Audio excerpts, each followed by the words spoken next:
Welcome to FinGlobal's Financial Focus, where we unpack the financial questions South African expats face every day. Today we are talking about transferring an inheritance from South Africa. It is not always that straightforward. I'm joined by Francois van der Westhuizen, FinGlobal's financial advisor. Francois, a lot of people assume you just tell your bank to send the money and that's it.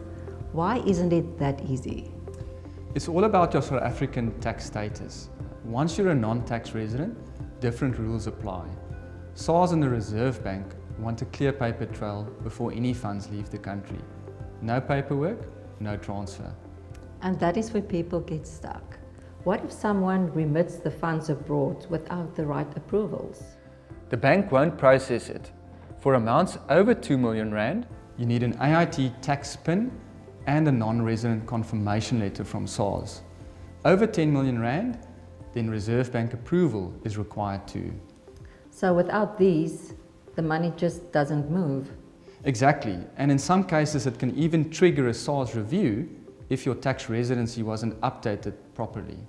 So how do South African expats do this without flying back to South Africa? That's where we help. We manage everything with SARS and the Reserve Bank. AIT applications, exchange control approvals, the whole process. So the first time you touch the money is when it lands in your offshore bank account. No need to battle the red tape alone.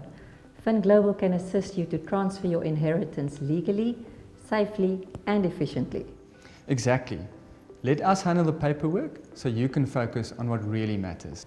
Thank you, Francois. Visit finglobal.com to learn more and don't forget to subscribe for more expat finance tips.